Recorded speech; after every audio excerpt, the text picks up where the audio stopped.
السلام عليكم ورحمة الله وبركاته. الحمد لله نحمده ونستعينه ونستغفره ونؤمن به ونتوكل عليه ونعوذ بالله من شرور أنفسنا ومن سيئات أعمالنا. من يهده الله فلا مضل له ومن يضلله فلا هادي له، ونشهد أن لا إله إلا الله وحده لا شريك له، ونشهد أن سيدنا وسندنا وحبيبنا وحبيب ربنا ومولانا محمدا عبده ورسوله. أما بعد فأعوذ بالله من الشيطان الرجيم. بسم الله الرحمن الرحيم. إن الله وملائكته يصلون على النبي يا أيها الذين آمنوا صلوا عليه وسلموا تسليما. اللهم صل على سيدنا مولانا محمد وعلى آله سيدنا مولانا محمد.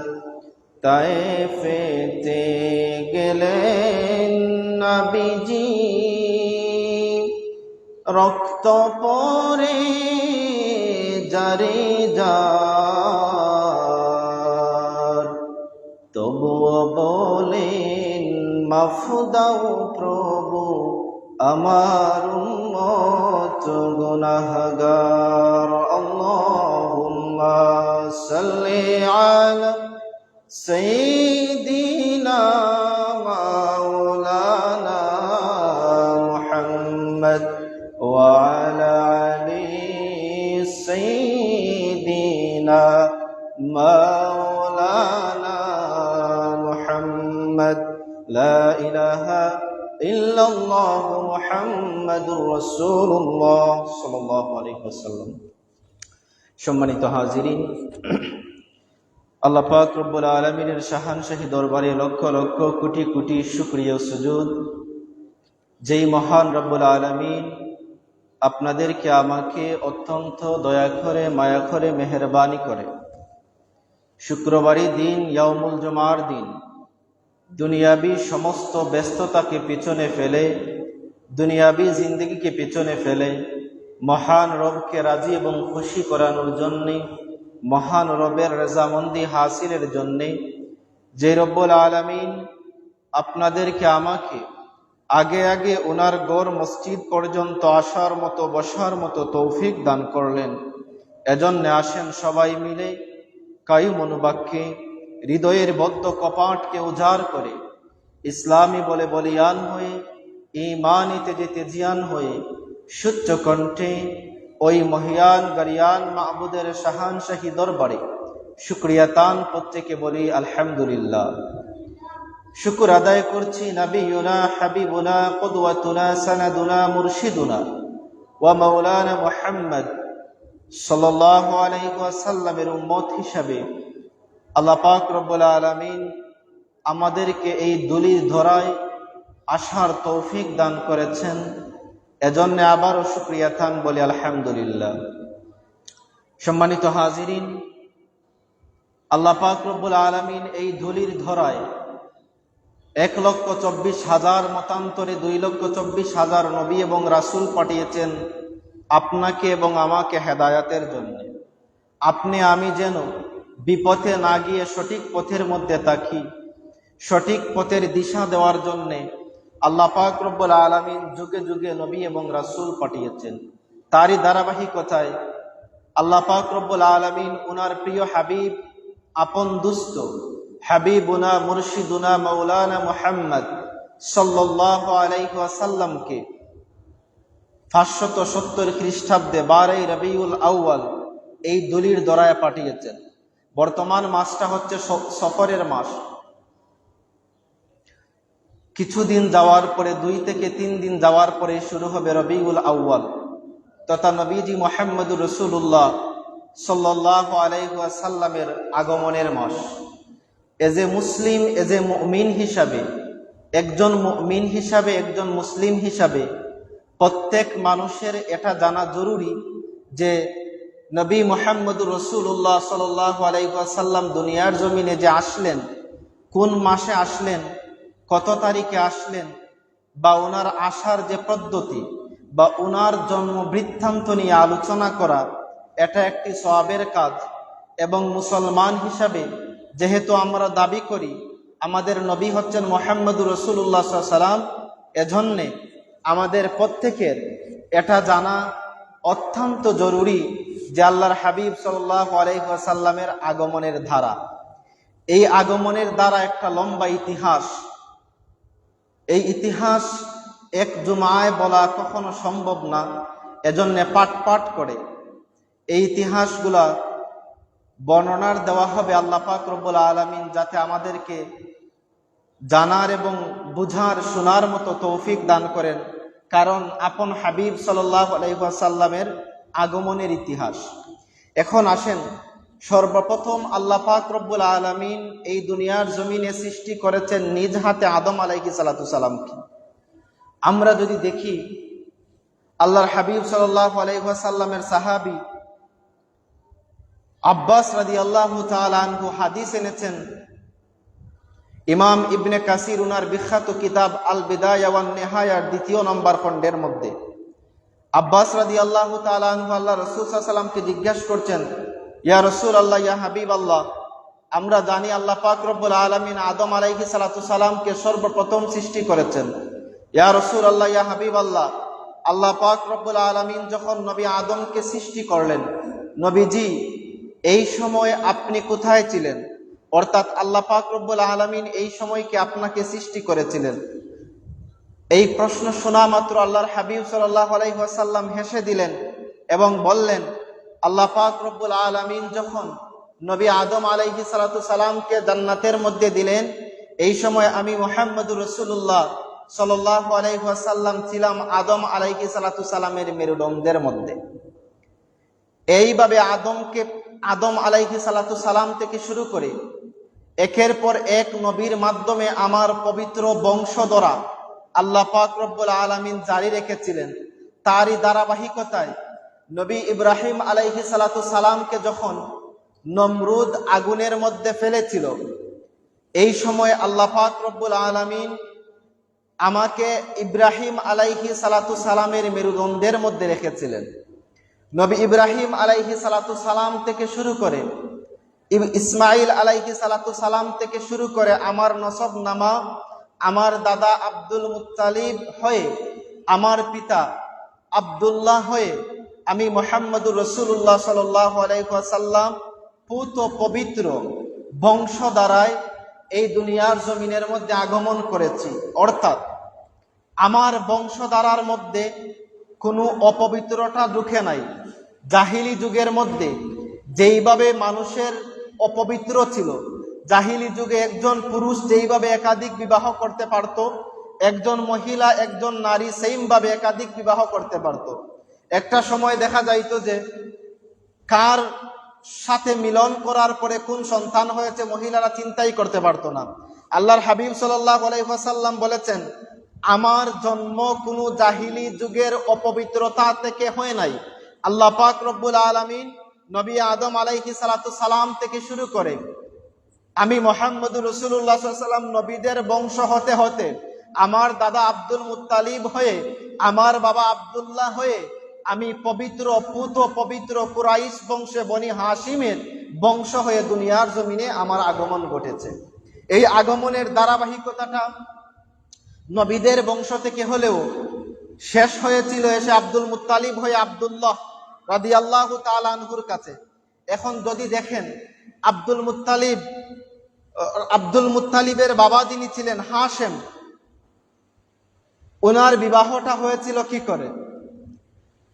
ওই রাসূল সাল্লাল্লাহু আলাইহি ওয়াসাল্লামের যেই নূর একজন নবী থেকে আরেকজন নবীর মেরুদণ্ডের মধ্যে ছিল, ঠিক সেইম ভাবে আব্দুল মুত্তালিবের পিতা হাশিম, ওনার কপালের মধ্যে ও নূরে মুহাম্মদী ছিল।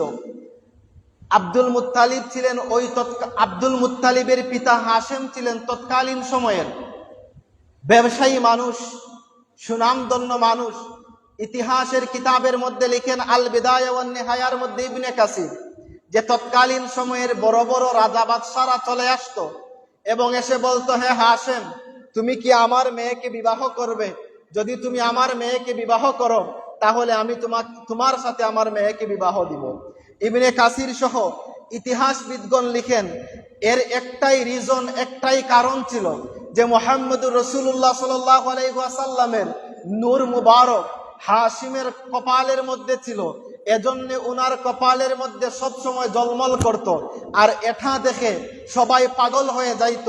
আর সমস্ত আহলে কিতাবেরা তাদের কিতাব পড়ে, ইহুদি খ্রিস্টান বড় বড় আলিমেরা তাদের কিতাব পড়ে জানতে পেরেছিল যে আখিরি নবী মুহাম্মদুর রাসূলুল্লাহ সাল্লাল্লাহু আলাইহি ওয়াসাল্লাম কুরাইশ বনি হাশিমের বংশ থেকে আসবেন।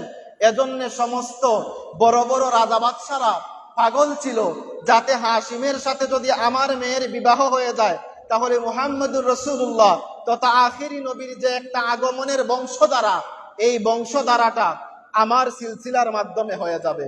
এজন্যে ইবনে কাসির লিখেছেন বড় বড় রাজা বাদশারা আব্দুল মুত্তালিবের বাবা হাশিমের কাছে চিঠি পাঠাতো এবং বলতো, আপনি আমার মেয়ের সাথে বিবাহ বন্ধনে আবদ্ধ হয়ে যান। তারই ধারাবাহিকতায় হাশিম ছিলেন একজন বড় বিজনেসম্যান, ব্যবসায়ী মানুষ। উনি বলছেন, আমি যখন মক্কা শরীফ থেকে সিরিয়া শামের উদ্দেশ্যে ব্যবসার জন্য রওনা হলাম, মদিনাতুল মুনাওয়ারার তৎকালীন নাম ছিল ইয়াসরিব, বর্তমান নাম হচ্ছে মদিনাতুল মুনাওয়ারা। এই মদিনাতুল মুনাওয়ারার মধ্যে আমি গিয়ে যখন থামলাম, ওই সময় আমর ইবনে জায়েদ ওনার বাড়ির মধ্যে আমি গিয়ে থামলাম। আমর ইবনে জায়েদের বাড়ির মধ্যে রেস্ট নেওয়ার পরে হঠাৎ আমার চোখের মধ্যে পড়ল আমর ইবনে জায়েদের একজন মেয়ে যার নাম ছিল সালমা।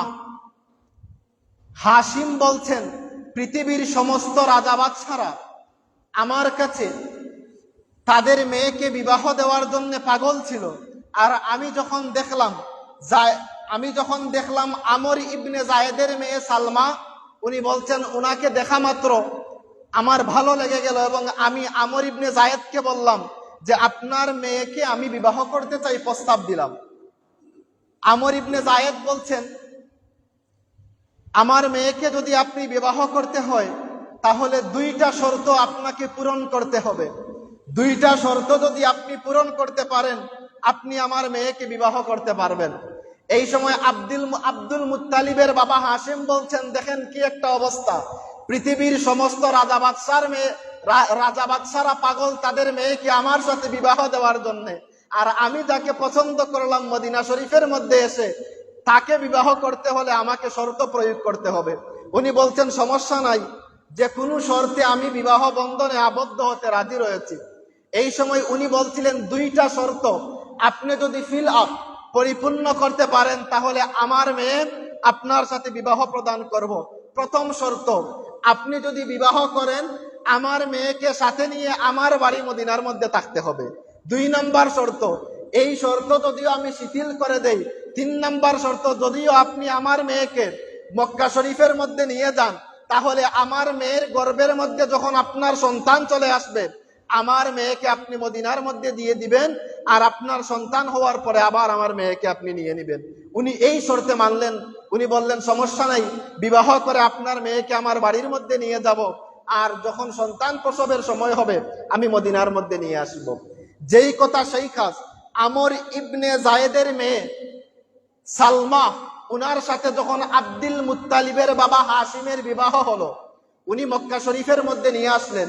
কিছুদিন যাওয়ার পরে আবার উনি ব্যবসায়ী কাজের উদ্দেশ্যে যখন সিরিয়ার উদ্দেশ্যে রওনা হলেন, সাথে উনার স্ত্রী সালমাকে নিয়ে নিলেন, উনার বাবার বাড়ির মধ্যে রাখলেন। উনার বাবার বাড়ির মধ্যে রেখে আব্দুল মুত্তালিবের বাবা হাশিম ব্যবসায়ী কাজের মধ্যে চলে গেলেন সিরিয়ার দিকে। যখন বর্তমান ফিলিস্তিনের যেই গাজা উপত্যকা, সেই গাজার মধ্যে যখন উনি পৌঁছালেন, সাথে সাথে উনি সেখানের মধ্যে মারা গেলেন। আর মারা যাওয়ার আগে উনার পেটের মধ্যে একজন সন্তান দিয়ে উনার শ্বশুর বাড়িতে রেখে গিয়েছিলেন উনার স্ত্রীকে। দেখা গেল কিছুদিন যাওয়ার পরে সালমা, যিনি উনার ঘর থেকে একজন সন্তান দুনিয়ার জমিনের মধ্যে আসলেন, ওই সন্তানের নাম উনি রাখলেন সাইবাতুল হাম। আর সাইবাতুল হাম যিনি আমরা যাকে আব্দুল মুত্তালিব নামে চিনি, উনার মেইন নাম ছিল সাইবাতুল হাম। আব্দুল মুত্তালিব কি করে উনার নাম হলো, এর একটা ইতিহাস রয়েছে। সাইবাতুল হাম নাম দিলেন, উনার চুলের কিছু অংশ পাকা ছিল, এজন্য নাম দিলেন সাইবাতুল হাম। ওই সময় সাইবাতুল হাম, বর্তমান যুগে আমরা যাকে আব্দুল মুত্তালিব নামে চিনি, আব্দুল মুত্তালিব ওই সময় ইয়াসরিব, তৎকালীন আজকের মদিনাতুল মুনাওয়ারা, এই শহরের মধ্যে উনি উনার নানার বাড়িতে থাকা শুরু করলেন। একদিন দুই দিন ক্রমান্বয়ে দেখা গেল আব্দুল মুত্তালিবের দৌড়াদৌড়ির বয়স যখন চলে আসলো, অর্থাৎ ইবনে কাসির লিখেছেন 7 বছর বয়স যখন আব্দুল মুত্তালিবের হয়ে গেল, এই সময় উনি বাহিরে যখন খেলাধুলা করার জন্য গেলেন, খেলাধুলা করতে যাওয়ার পরে উনারই সমবয়সী আরেকজন মানুষের সাথে উনার ঝগড়া হলো। সাথে সাথে ওই সমবয়সী মানুষটা বলে ফেললো যে আপনি হচ্ছেন বিদেশি মানুষ, আমাদের মাঠের মধ্যে আপনি নাক না গলাইতেই পারেন। যেমন ফর এক্সাম্পল, সিলেটের বাহিরের মানুষ যখন সিলেটের মধ্যে আসেন, সিলেটি ভাষায় আমরা তাদেরকে আবাদি বলি বা নন সিলেটি, যেটা উনারা আমাদের সিলেটি না, এরকম একটা অবস্থা। তো ঠিক সেম ভাবে মক্কা শরীফে যিনি তৎকালীন সময়ের সবথেকে সেরা বংশের সন্তান আব্দুল মুত্তালিব নানার বাড়ি ইয়াসরিবের মধ্যে ছিলেন, এই সময় উনার সমবয়সীর সাথে খেলতে গিয়ে কথা কাটাকাটি যখন হলো, উনার সমবয়সী বলে উঠলো যে আপনি বিদেশি, আপনার বাড়ি মক্কা, আমার বাড়ি মদিনা, আমার বাড়ির মধ্যে বসে আপনি কথা বলছেন, এটা কেমনে কি? এই কথাটা আব্দুল মুত্তালিব তথা সাইবাতুল হাম উনার মনের মধ্যে একটা স্পৃহা জাগলো। উনার মনে হলো না, আমি আর ইয়াসরিবের মধ্যে মদিনাতুল মুনাওয়ারার মধ্যে থাকবো না, আমি আমার বাড়ি মক্কাতুল মুকাররমার মধ্যে চলে যাব। যেই কথা সেই কাজ। 7 বছরের বাচ্চা উনার নানার বাড়িতে গেলেন, উনার মাকে গিয়ে বললেন যে আমি যখন আজকে খেলার মাঠের মধ্যে গিয়েছিলাম, আমারই সমবয়সী একজন আমাকে বলেছে আমি নাকি বিদেশি, আমি এখানের মধ্যে থাকতে চাই না, আমার বাড়ি কোথায়, আমি সেখানের মধ্যে যাইতে চাই।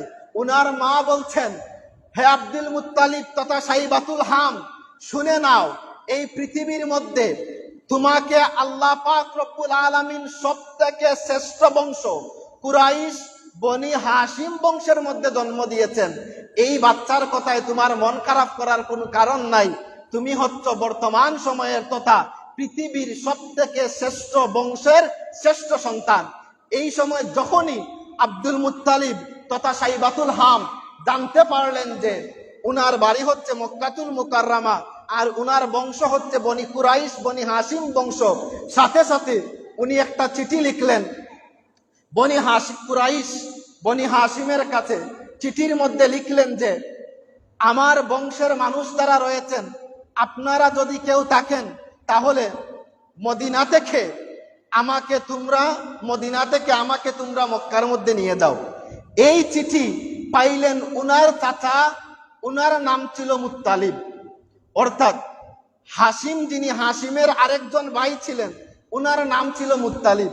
এই চিঠি যখন মুত্তালিবের কাছে এসে পৌঁছালো, উনি যখন দেখলেন যে আমার মিঠো ভাই হাশিমের সন্তান আমার কাছে চিঠি লিখেছেন তাকে মদিনা থেকে মক্কার মধ্যে আনার জন্য, উনি বলছেন উটের মধ্যে সওয়ার হয়ে আমি আমার ভাইয়ের সন্তান তথা আমার ভাতিজা সাইবাতুল হামকে মদিনা থেকে মক্কার মধ্যে আনার জন্য উনি রওনা হয়ে গেলেন।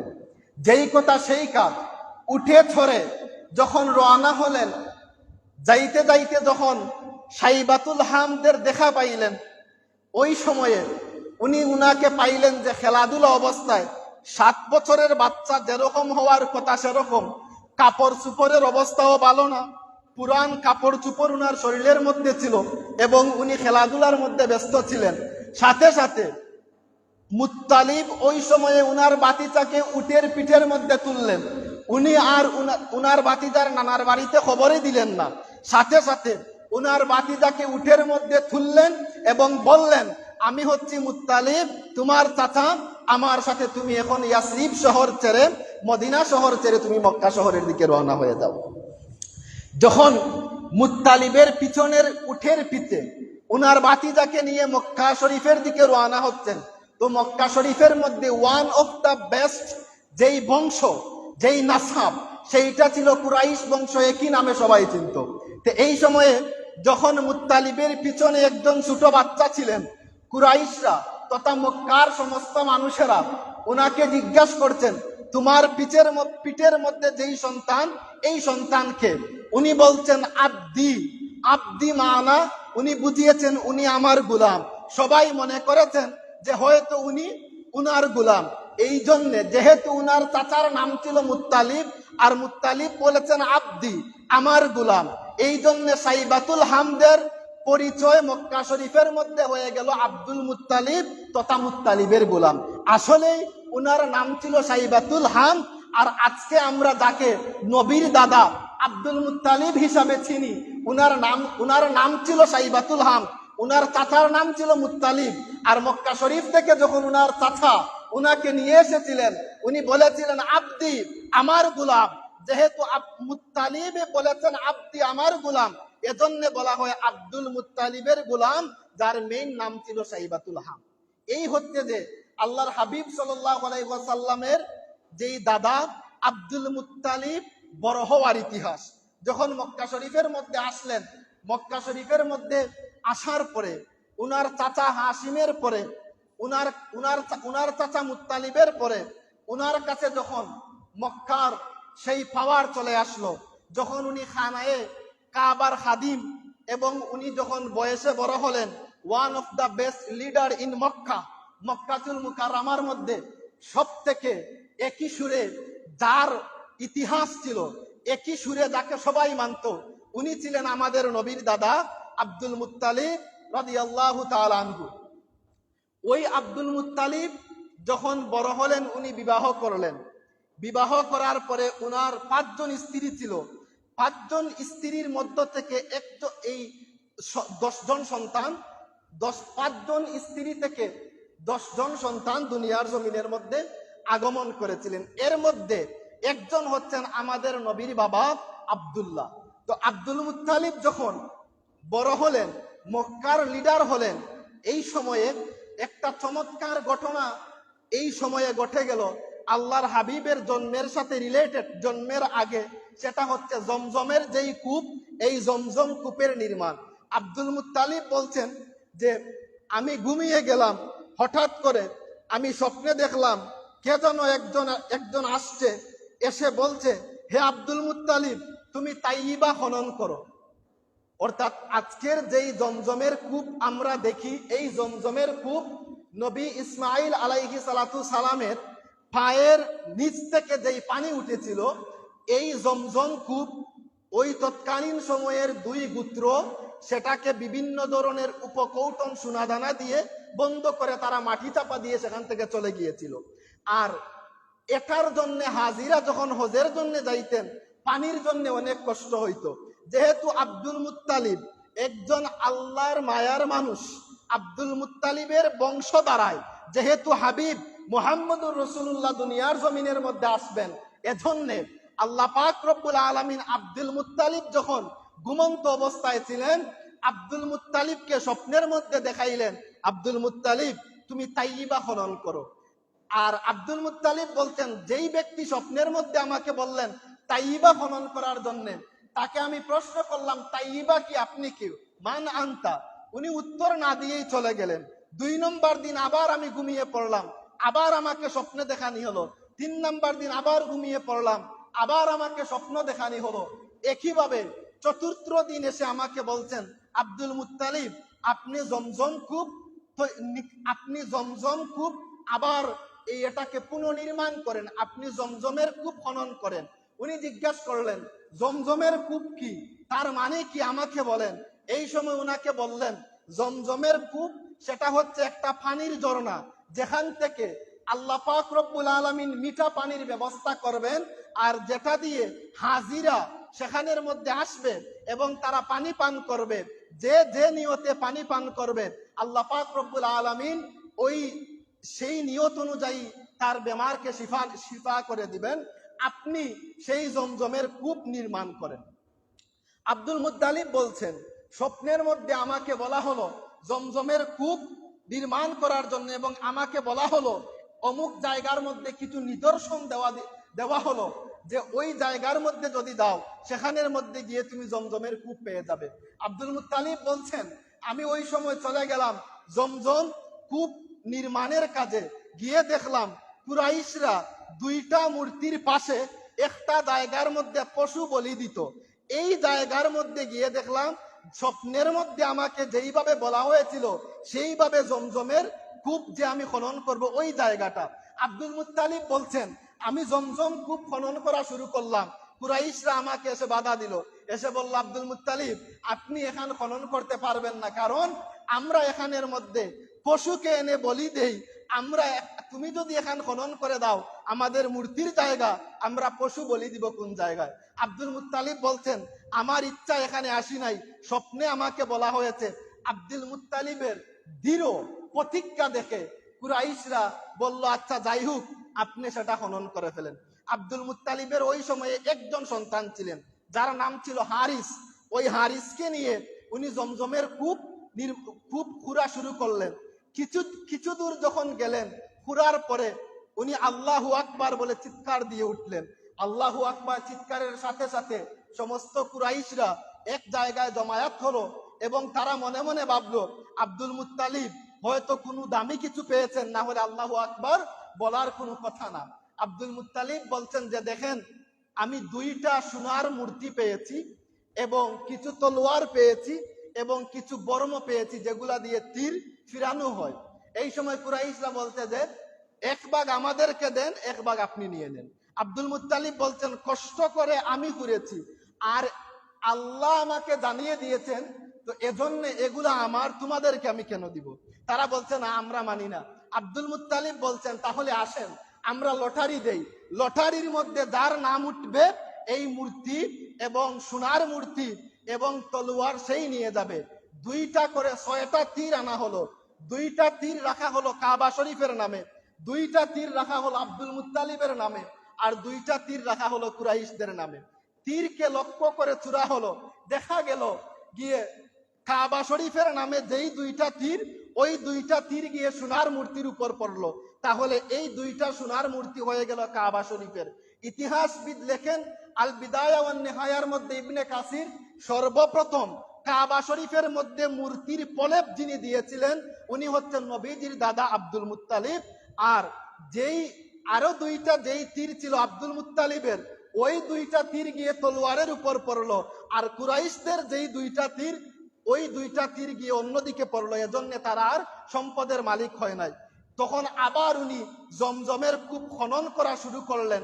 একটা সময় আল্লাহু আকবার বলে চিৎকার দিয়ে উঠলেন এবং উনি বললেন আমি যেই কাজের জন্য এসেছিলাম জমজম কূপের সন্ধান আল্লাহ আমাকে দিয়েছেন।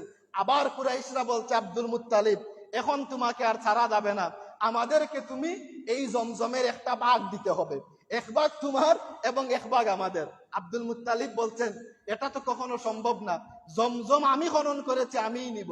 ওই সময় তারা বলছে না এটা হবে না, যদি তুমি না দাও আমরা সমস্ত কুরাইশ তোমার বিরুদ্ধে যুদ্ধ করব, তারপরেও দিতে হবে। আব্দুল মুত্তালিব এই সময় বলছেন তাহলে আসেন আমরা এর সমাধানের জন্য কোথায় চলে যাই। ওই সময় সমস্ত কুরাইশের মানুষেরা বলছে তাহলে আসেন সিরিয়ার মধ্যে একজন গণক, জিন দিয়ে যারা গণনা করে বলে, এগুলা তো বিশ্বাস করা এখন ঠিক না, আপনি বিশ্বাস করতে পারবেন না, ভবিষ্যতের খবর আল্লাহ ছাড়া কেউ বলতে পারেন না। কিন্তু ওই সময় তো জাহিলি যুগ ছিল, এটার কথা ছিল। তো আব্দুল মুত্তালিবকে বললেন আসেন আমরা সবাই সিরিয়ার মধ্যে গণকের কাছে চলে যাব, গণক যেই ফয়সালা দিবেন ওই ফয়সালা আমরা মেনে নিব। আব্দুল মুত্তালিব বলছেন, বনি হাশিম কুরাইশ সবাই আমরা একটা কাফেলা বেঁধে চলতে শুরু করলাম সিরিয়ার মধ্যে। ওই মরুভূমির মধ্যে আমরা উট দিয়ে চলা শুরু করলাম। হঠাৎ করে উনি যখন মরুভূমির মধ্যে গেলেন, মরুভূমির মধ্যে যাওয়ার পরে দেখলেন উনি যেই পানি নিয়েছিলেন ওই পানিগুলা শেষ হয়ে গিয়েছে। যারা মরুভূমি দেখেছেন আপনারা জানেন, ওই মরুভূমির মধ্যে পানি ছাড়া আপনার কোনো উপায়ই নাই, আপনি বাঁচতেই পারবেন না, নিজের জীবন বাঁচাইতে পারবেন না, এরকম অবস্থা। আব্দুল মুত্তালিব বলছেন, উনার সাথে যারা গিয়েছিলেন বিরোধী পার্টি, তাদের কাছে পানি ছিল, তাদের কাছে পানি চাইলেন যে ভাই আমাদেরকে পানি দেন, আমরা তো পানির পিপাসায় মারা যাচ্ছি। তারা বলছে এত লম্বা মরুভূমি, কিছু দূর যাওয়ার পরে আমাদেরও পানি শেষ হয়ে যাবে, তোমাদেরকে আমরা যদি পানি দেই আমরা পানি পাবো কই? আব্দুল মুত্তালিব বলছেন উনার সমস্ত সঙ্গীদেরকে, হে আমার সঙ্গীরা শুনে রাখো, আমি মৃত্যু আমার চোখের সামনে দেখতে পাচ্ছি, কারণ মরুভূমির মধ্যে পানি নাই, মানে মারা যাব। এখন দেখেন যদি আমরা মারা যাই তাহলে তো আমরা এখানের মধ্যে পড়ে থাকবো।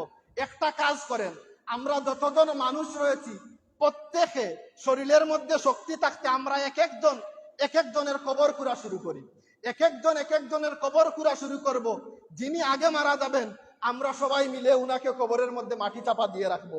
এইভাবে হয়তো সর্বশেষে যিনি মারা যাবেন উনাকে কবর দেওয়ার মতো কোনো মানুষ মিলবে না, তো সবাই বিনা কবরে শুয়ে থাকার চেয়ে একজন যদি আমরা কবর ছাড়া থাকি এটাই ভালো। সবাই প্রত্যেকের কবর প্রত্যেকে খুঁড়লেন মরুভূমির মধ্যে, খুঁড়ে উনারা শুয়ে থাকলেন কবরের মধ্যে। আবার কতক্ষণ যাওয়ার পরে আব্দুল মুত্তালিব বললেন, এইভাবে আমরা বসে থেকে মৃত্যুর প্রতি অগ্রগামী হয়ে লাভ নেই, আমরা যদি চেষ্টা করি আল্লাহ হয়তো আমাদেরকে পানির ব্যবস্থাও করে দিতে পারেন। আব্দুল মুত্তালিব বলছেন, সাথে সাথে উনার কাফেলার মানুষদেরকে বললেন, সবাই উঠে দাঁড়ান, আমরা আবার কাফেলা স্টার্ট করব, আমরা পানির কূপ খুঁজবো। এই সময় আব্দুল মুত্তালিব যখন উনার উটের উপরে উঠলেন, উটের উপরে উঠতে দেরি হলো, দেখা গেল উনার উটের পায়ের নিচ থেকে মরুভূমির মধ্যে আল্লাহ পাক রব্বুল আলামিন পানির ঝর্ণা তৈরি করে দিয়েছেন, সুবহানাল্লাহ। সাথে সাথে কুরাইশ যারা ছিল, ওই সময় আবু তালিব আব্দুল মুত্তালিব আল্লাহু আকবার বলে উঠলেন এবং বললেন, দেখেন আমার আল্লাহ আমার প্রতি সহায় হয়েছেন, মরুভূমির মধ্যে আল্লাহ আমাকে পানি দিয়েছেন। পানি পান করলেন, মস্কের মধ্যে পানি নিলেন, বিরোধী পার্টি যারা পানি দেয় নাই তাদেরকেও ডাক দিলেন, বললেন আল্লাহ আমাকে পানি দিয়েছেন, এখান থেকে তোমরা পানি পান করো।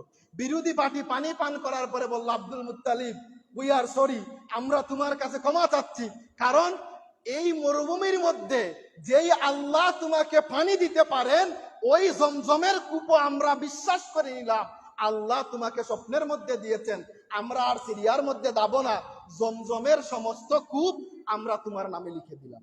ওই যে কুরাইশদের সাথে একটা বিবাদ হয়েছিল জমজমের কূপ নির্মাণের সময়, কারণ এই সময় আব্দুল মুত্তালিব একা ছিলেন, উনার মাত্র একজন সন্তান যার নাম ছিল হারিস।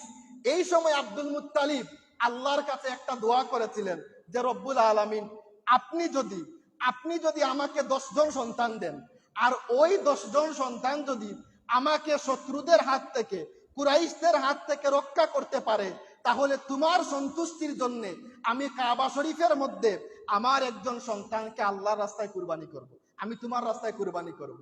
তো আল্লাহ পাক রব্বুল আলামিন উনাকে 10 জন সন্তান দিলেন। 10 জন সন্তানের মধ্যে সব বড় সন্তানের নাম ছিল হারিস, আর সব ছোট যেই সন্তান, এই সন্তানের নাম ছিল আমাদের নবীর বাবা আব্দুল্লাহ রাদিয়াল্লাহু তাআলা। এখন দেখেন, যখন জমজম কূপ পুরা শেষ, সমস্ত কিছু শেষ, এইভাবে যখন ওই আব্রাহা বাদশাহ কিছুদিন যাওয়ার পরে আবার চলে আসছিল মক্কা শরীফে হামলা করার জন্য হাতির বাহিনী নিয়ে, আব্দুল মুত্তালিব প্রোটেক্ট করলেন সবাইকে। এই যখন অবস্থা, বর্ণনা 2 রকম পাওয়া যায়। কোনো এক রাতের মধ্যে আব্দুল মুত্তালিব ঘুমিয়ে গেলেন, স্বপ্নের মধ্যে দেখলেন, আব্দুল মুত্তালিব তুমি আল্লাহকে যেই প্রতিশ্রুতি ওয়াদা দিয়েছিলে এই ওয়াদা তুমি পূরণ করো। উনি সকালবেলা উঠে একটা দুম্বা কুরবানি করলেন। 2 নম্বর আবার আল্লাহ স্বপ্নের মধ্যে বলেন, আব্দুল মুত্তালিব যেই প্রতিশ্রুতি দিয়েছিলে প্রতিশ্রুতি তুমি পূরণ করো। 2 নম্বর তিনি একটা গাবি কুরবানি করলেন। 3 নম্বর উট কুরবানি করলেন। 4 নম্বর উনাকে বলা হলো, আব্দুল মুত্তালিব জমজম কূপের মধ্যে নির্মাণের সময় যখন কুরাইশরা তোমাকে বাধা দিয়েছিল যে তুমি কূপ নির্মাণ করতে পারবে না। এই সময় দোয়া করেছিলে আল্লাহ যদি 10 জন সন্তান দান করেন, একজন সন্তান আল্লাহর রাস্তায় কুরবানি করবে। আল্লাহ তো 10 জন সন্তান দান করলেন, এখন কি ভুলে গেলেন একজন সন্তান আল্লাহর রাস্তায় কুরবানি করেন? আব্দুল মুত্তালিব বলছেন এই সময় সমস্ত সন্তানদেরকে 10 জন সন্তান আমাদের নবীর বাবা সহ সবাইকে একত্রিত করলেন। একত্রিত করে উনার মানতের কথা উনি বললেন। প্রত্যেকেই বললেন হ্যাঁ আমরা রাজি আছি। তো কে কুরবানি হবে? 10 জনের মধ্যে কুরবানি কে হবে এটাই তো বড় কথা। আব্দুল মুত্তালিব তাদেরকে ওই যে হুবল দেবতার সামনে নিয়ে গেলেন এবং সেখানের মধ্যে গিয়ে লটারি শুরু করলেন। দেখা গেল লটারির মধ্যে আমাদের নবীর বাবা আব্দুল্লাহ উনার নাম বেশি উঠল, যে আব্দুল্লাহকে উনি কি করবেন, উনার মানত হিসাবে কুরবানি করে দিবেন। এখন দেখেন যদি আব্দুল্লাহকে এই সময় কুরবানি করে দেন, মুহাম্মদ রাসূলুল্লাহ দুনিয়ার জমিনে আসা কখনো সম্ভব না। কারণ বাবাকে যদি আপনি হত্যা করে দেন উনি আসবেন কি করে? আব্দুল মুত্তালিব বলছেন আমার সন্তান আব্দুল্লাহকে নিয়ে আমি যখন খানায়ে কাবার মধ্যে গেলাম আমার সন্তানকে আমার প্রতিশ্রুতি অনুযায়ী হত্যা করার জন্য, এই সময়ে আমার আরেকজন সন্তান আব্বাস, আমার পায়ের নিচে যখন আমার সন্তান আব্দুল্লাহ, আমার আরেকজন সন্তান আব্বাস আমাকে গিয়ে পায়ের নিচ থেকে আব্দুল্লাহকে টান দিয়ে যখন বাহির করবে, আব্দুল মুত্তালিব এই সময় উনার অন্য সন্তানকে এত জোরে একটা তাপ্পড় মেরেছিলেন। আব্বাস বলছেন মরার আগ পর্যন্ত আমার বাবার তাপ্পরের দাগ আমার গালের মধ্যে ছিল। আব্দুল মুত্তালিব কোনোভাবেই আব্দুল্লাহকে ছাড়ছেন না। উনি যে ওয়াদা করেছিলেন আল্লাহর সাথে 10 জন সন্তান হলে একজন সন্তানকে আল্লাহর রাস্তায় কুরবানি করবেন, উনি আব্দুল্লাহকে নিয়ে খানায়ে কাবার মধ্যে গেলেন এবং কুরবানি করার জন্য রেডি হয়ে গেলেন। এই সময় কুরাইশরা চলে আসলো। কুরাইশরা এসে বলল আব্দুল মুত্তালিব আপনি কি করছেন? আব্দুল মুত্তালিব বলছেন আমি আমার সন্তানকে কুরবানি করছি। জিজ্ঞাসা করা হলো কেন করছেন? উনি বলছেন আমি আল্লাহর কাছে মানত করেছি 10 জন সন্তান হলে আমি একজনকে আল্লাহর রাস্তায় কুরবানি করব। এই সময় সমস্ত কুরাইশরা বলছে আব্দুল মুত্তালিব আপনি এই কাজ কখনো করবেন না। যদি আপনি আপনার সন্তানকে হত্যা করে দেন তাহলে প্রত্যেক বছর একটা রেওয়াজ হয়ে যাবে, প্রত্যেক বাবা তার সন্তানকে কাবার মধ্যে এনে কুরবানি করে দিবে, সমাজের মধ্যে অশান্তি সৃষ্টি হয়ে যাবে। এই কুরবানির বিপরীতে আপনি অন্য কিছু করেন।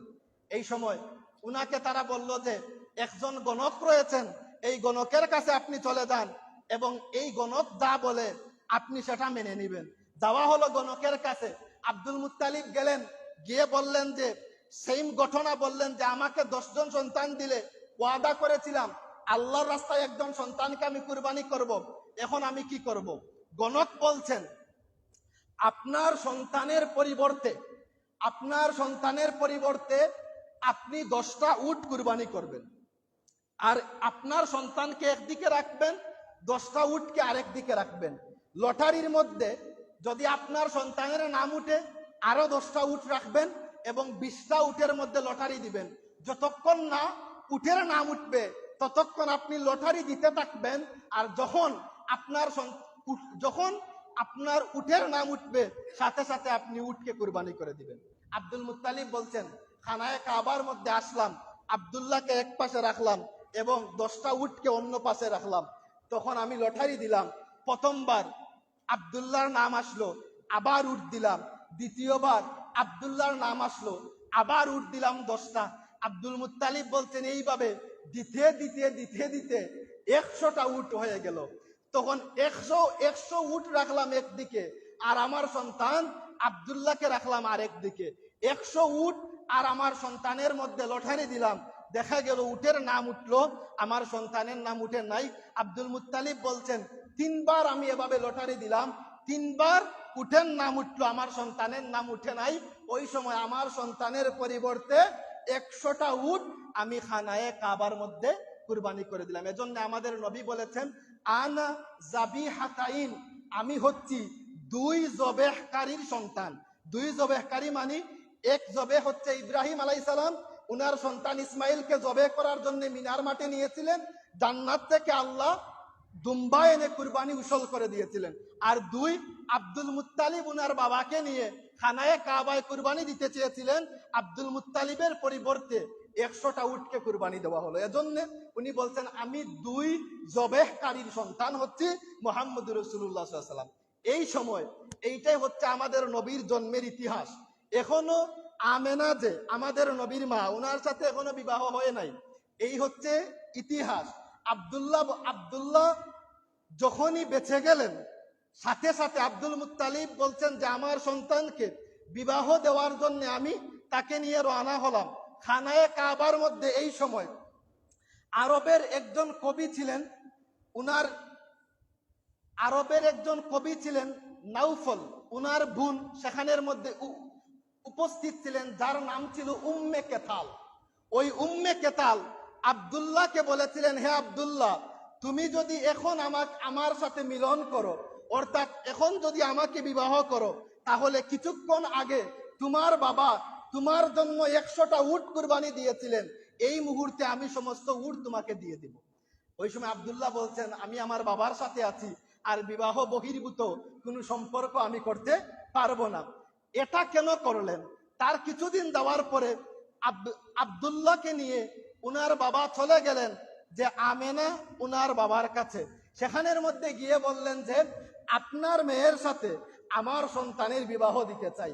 এই সময় দেখা গেল আব্দে মানাফ এবং বনি হাশেম 2 গোত্রের, একজন হচ্ছেন আব্দুল্লাহ, আরেকজন হচ্ছেন আমেনা। নবীর বাবা এবং মা 2 জনের যখন বিবাহ হলো, বিবাহ হওয়ার কিছুদিন পরে আবার আব্দুল্লাহ রাদিয়াল্লাহু তাআলা আনহু খানায়ে কাবার মধ্যে গেলেন এবং কিছুদিন আগে উম্মে কেতাল যাকে বলেছিল যে হে আব্দুল্লাহ, তুমি যদি আমাকে বিবাহ করো তাহলে আমি তোমাকে 100 উট পুরস্কার দিব। আব্দুল্লাহ বলছেন, আমেনার সাথে বিবাহ হওয়ার পরে আমি আবার যখন খানায়ে কাবার মধ্যে গেলাম, উম্মে কেতালের সাথে আমার দেখা হলো। উম্মে কেতালকে আমি জিজ্ঞাসা করলাম, উম্মে কেতাল, কিছুদিন আগে আমাকে বলেছিলে আমি যদি তোমাকে বিবাহ করি বিনিময়ে 100 উট আমাকে পুরস্কার দিবে, এই কথা তুমি আজকে আমাকে কেন বলছো না? উম্মে কেতাল বলছেন, হে আব্দুল্লাহ, শুনে রাখো, কিছুদিন যাওয়ার আগে তোমার চেহারার মধ্যে আমি যেই নূর দেখেছিলাম, আজ তোমার চেহারার মধ্যে আমি এই নূর দেখি নাই। আমি তোমাকে দেখে পাগল হয় নাই। আমি আমার ভাইয়ের মুখের মধ্যে শুনেছি আখেরি নবী মুহাম্মদুর রাসূলুল্লাহ সাল্লাল্লাহু আলাইহি ওয়াসাল্লামের আগমন হবে কুরাইশ বনি হাসিম থেকে, আর উনার বাবা হবেন তুমি।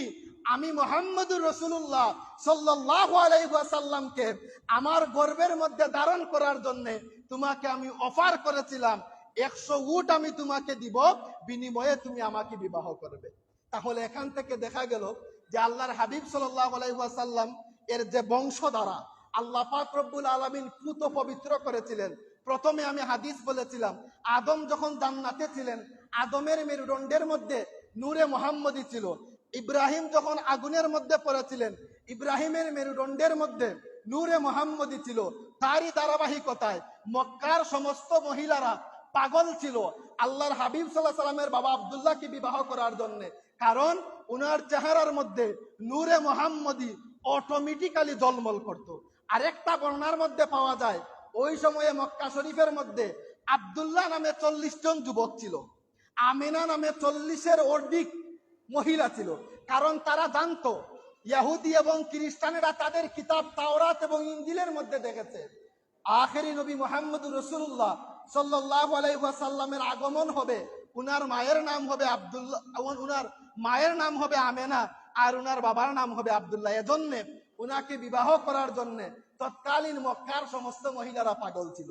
এখন আল্লাহর হাবিব সাল্লাল্লাহু আলাইহি ওয়াসাল্লামের সাথে আল্লাহর হাবিব সাল্লাল্লাহু আলাইহি ওয়াসাল্লামের মা এবং বাবা দুজনের যখন বিবাহ হয়ে গেল, তো এই সময়ে দেখা গেল যে আব্দুল্লাহ রাদিয়াল্লাহু তাআলা আনহু উনার যেই চেহারার মধ্যে একটা নুরানি ঝলক ছিল, নূরে মুহাম্মদী ছিল, সেটা আর নাই।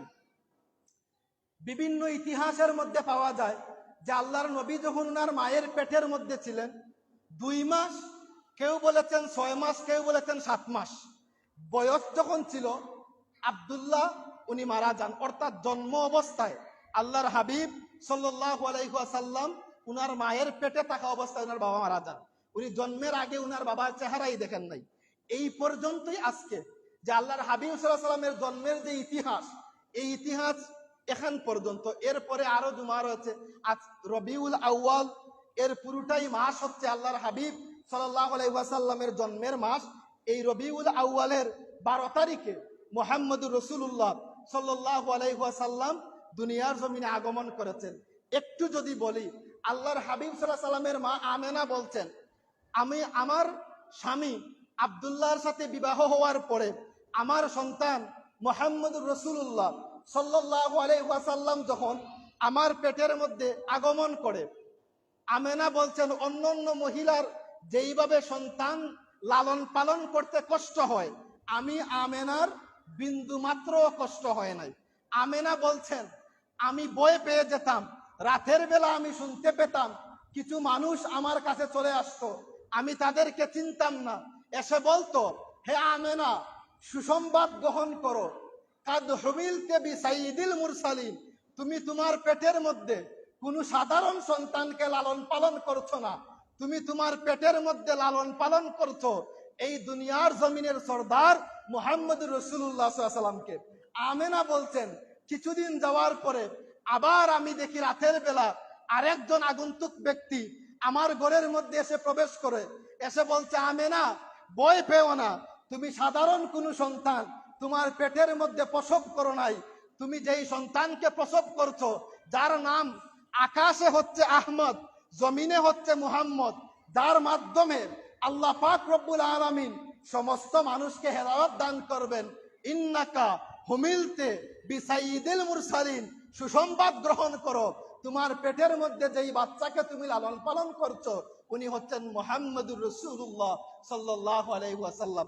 মা আমেনা বলছেন এইভাবে প্রত্যেক দিন রাতের বেলা কে যেন এসে আমাকে সুসংবাদ দিত, আমেনা, তুমি যেই সন্তান বহন করছো এটা সাধারণ কোনো সন্তান না। আমেনা বলছেন যখন সন্তান প্রসবের সময় হয়ে যাবে, 12 রবিউল আউয়াল সুবহে সাদিকের সময়, যখন আমার সন্তান প্রসবের সময় হবে, এই সময় আমি আমার ঘরের মধ্যে একা ছিলাম, আমি ভয় পেয়ে গেলাম, হায় হায় এখন কি অবস্থা হবে, আমি আমার ঘরের মধ্যে একা। এই সময় আমেনা বলছেন সাথে সাথে আমি দেখলাম আমার ঘরের মধ্যে কিছু নূর আমাকে বেষ্টনী দিয়ে দিল, এবং আমি একটা নূরের বেষ্টনীর ভিতরে গিয়ে গেলাম এবং আমি অজ্ঞান হয়ে গেলাম, এবং আমার ঘরের মধ্যে আমি দেখলাম কিছু লম্বা লম্বা মহিলা আমার ঘরের চারপাশের মধ্যে এসে দাঁড়িয়ে গেলেন। আমিনা বলছেন আমি প্রথম জনকে জিজ্ঞাসা করলাম, হে মহিলা, তুমি নুরানি সুরতে এত সুন্দর মহিলা আমার ঘরের মধ্যে এসে প্রবেশ করেছো, মান আনতা, আপনার পরিচয় কি, আপনার পরিচয় দেন। উনি বলছেন, হে আমেনা, আপনি চিনবেন না আমাকে, আমি হচ্ছি এই পৃথিবীর মধ্যে সব থেকে নিষ্ঠুর যেই জালিম ফেরাউন ছিল তার সংসার আমি করেছি, আমি হচ্ছি আসিয়া, আমি জান্নাত থেকে সুসংবাদ নিয়ে এসেছি। আমেনা, তুমি ভয় পেও না, সুবহে সাদিকের সময়ে তুমি একা, কিন্তু তোমার ঘরের মধ্যে জান্নাত থেকে আমি আসিয়া তোমাকে সাহায্যের জন্য তোমার ঘরের মধ্যে চলে এসেছি। আমেনা বলছেন আমার ঘরের অন্য কোনায় যখন আমি তাকালাম, আমি দেখি আরেকজন জান্নাতি মহিলা, আমি জিজ্ঞাসা করলাম তোমার পরিচয় কি, উনি বলছেন আমি হচ্ছি এই দুনিয়ার জমিনে এমন একজন মহিলা, বিনা স্বামী ছাড়া আমি সন্তান প্রসব করেছি, আমি হচ্ছি ঈসা আলাইহিস সালাতু সালামের মা মারইয়াম আলাইহিস সালাতু সালাম, আমি জান্নাত থেকে তোমাকে সুসংবাদ দেওয়ার জন্য এসেছি। আমেনা, ভয়ের কোনো কারণ নাই, কিছুক্ষণ পরে তোমার গর্ভ থেকে দুনিয়ার জমিনে আগমন করবেন মুহাম্মদুর রাসূলুল্লাহ সাল্লাল্লাহু আলাইহি ওয়াসাল্লাম। এইভাবে আমেনা বলছেন আমার ঘরের অন্য কোণার দিকে যখন তাকালাম, আরেকজন জান্নাতি মহিলাকে দেখলাম, জিজ্ঞাসা করলাম আপনি কে, উনি বললেন আমি হচ্ছি হাজেরা। এইভাবে আমেনা বলছেন জান্নাত থেকে জান্নাতি হুর গেলমান সহ সমস্ত নূর আমাকে বেষ্টনী দিয়ে দিল। মা আমেনা বলছেন 12 রবিউল আউয়াল সুবহে সাদিকের সময়ে আমি দেখতে পেলাম আমার ভিতর থেকে একটা নূর বাহির হয়েছে, যেই নূরের আলোতে অসংখ্য অগণিত কিলোমিটার দূরে শাম দেশের বড় বড় প্রাসাদ পর্যন্ত আমি আমেনা দেখতে পেলাম। সুবহানাল্লাহ। তাহলে রবিউল আউয়াল মাসের 12 তারিখে ইতিহাস ভিন্ন রয়েছে। বেদায়া নেহায়া যদি খুলেন দেখবেন যে কেউ বলেছেন নবীর জন্ম হয়েছে 2 রবিউল আউয়াল, 6 রবিউল আউয়াল, 7 রবিউল আউয়াল, 10 রবিউল আউয়াল, 18 রবিউল আউয়াল, 17 রবিউল আউয়াল। বিভিন্ন বর্ণনার পরে নির্ভরযোগ্য বর্ণনা হচ্ছে 12 তারিখ রবিউল আউয়ালের 12 তারিখ সুবহে সাদিকের সময়ে মুহাম্মদুর রাসূলুল্লাহ সাল্লাল্লাহু আলাইহি ওয়াসাল্লাম দুনিয়ার জমিনে আগমন করেছেন। আমেনা বলছেন সময়টা ছিল অন্ধকার, আমার ঘরে আলোর কোনো ব্যবস্থা ছিল না, কিন্তু আমি মুহাম্মদুর রাসূলুল্লাহ সাল্লাল্লাহু আলাইহি ওয়াসাল্লামের নূরের আলোতে 2500 কিলোমিটার দূরে শাম দেশের বড় বড় প্রাসাদ পর্যন্ত আমি দেখেছি। শুধু এখান নয়, আপনি এবং আমি দুনিয়ার জমিনে যখন এসেছি কান্নারত অবস্থায় এসেছি, কিন্তু আল্লাহর হাবিব দুনিয়ার জমিনের মধ্যে যখন এসেছেন তাসবিহ পড়া অবস্থায় এসেছেন কেউ কেউ বলেছেন, এবং বলেছেন যে আল্লাহর হাবিব সাল্লাল্লাহু আলাইহি ওয়াসাল্লাম যখন দুনিয়ার জমিনে এসেছেন সেজদারত অবস্থায় এসেছেন। এবং বিশুদ্ধ বর্ণনা ইমাম তিরমিজি বলেছেন আল্লাহর হাবিব সাল্লাল্লাহু আলাইহি ওয়াসাল্লাম খতনা করা অবস্থায় জান্নাতের পোশাক পরা অবস্থায় মুহাম্মদুর রাসূলুল্লাহ দুনিয়ার জমিনে আগমন হয়েছে। আমার নবী মুহাম্মদুর রাসূলুল্লাহ সাল্লাল্লাহু আলাইহি ওয়াসাল্লামের লজ্জাস্থান দুনিয়ার কোনো মানুষে দেখে নাই। এতটুকু আশ্চর্যজনিত জন্ম হওয়ার পরেও আজকে দেখবেন ভাদ্র মাস আসলে কুকুর যেইভাবে পাগল হয়, রবিউল আউয়ালের মাস আসলে কিছু মৌলবী সাহেব পাগল হয়। গত কয়েকদিন আগেই দেখবেন তারা বক্তব্য দেওয়া শুরু করেছে যে 12ই রবিউল আউয়াল বা মিলাদুন নবী নিয়ে যত আলোচনা করেন সব দঈফ হাদিস, সব জাল, সব বেজাল। কিন্তু আজকে এই 50 মিনিটের যে আলোচনা একটাও অনির্ভরযোগ্য কিতাব থেকে করি নাই, সমস্ত দলিল ভিত্তিক। আল বেদায়া ওয়ান নেহায়া ইবনে কাসিরের লেখা দ্বিতীয় খণ্ড থেকে আপনাদেরকে বলেছি। এখানের মধ্যে লম্বা ইতিহাস রয়েছে, কিন্তু দেখবেন যে আল্লাহর হাবিবের শান এবং মান বলা তো দূরের কথা, আল্লাহর হাবিবের শান এবং মানের ইজ্জতের আলোচনা করা তো দূরের কথা। এদের মাথার মধ্যে পাগল হয়ে যায়, বলবে মিলাদুন নবী বেদাত, আলোচনা করা যাবে না, নবীর জন্মের দিনেরই কোন দিন হয়েছে বা এরকম কিছুই নাই। মানে এমন একটা করবে এবং বলতে বলতে এরকমই বলে ফেলে। কিন্তু কিছু নাদান রয়েছে যে মুহাম্মদুর রাসূলুল্লাহ সাল্লাল্লাহু আলাইহি ওয়াসাল্লাম আর আমাদের মধ্যে কোনো পার্থক্য নাই, উনি হচ্ছেন দুশে গুণে মানুষ। নাউজুবিল্লাহি মিন যালিক। আল্লাহ পাক রব্বুল আলামিন এখান থেকে হেফাজত করুক। আর বর্তমান সময় এই ফিতনার যুগে আপনি যখন বক্তব্য শুনবেন কিছু ফিল্টারিং করে শুনবেন, শুধু যে দাড়ি টুপি এবং পাগড়ি দেখে আর ইউটিউবের বড় বড় বেশি বেশি ভিউ দেখে আর শায়েখ দেখে বক্তব্য শুনেন, তাইলে আপনি ভ্রান্ত হয়ে যাবেন। আপনার ঈমান কেমনে চলে যাবে আপনি নিজেও বুঝতে পারবেন না। আল্লাহ পাক রব্বুল আলামিন আমাদের প্রত্যেককে বুঝার তৌফিক দান করেন। সবাই বলুন আমিন। ওয়া আখির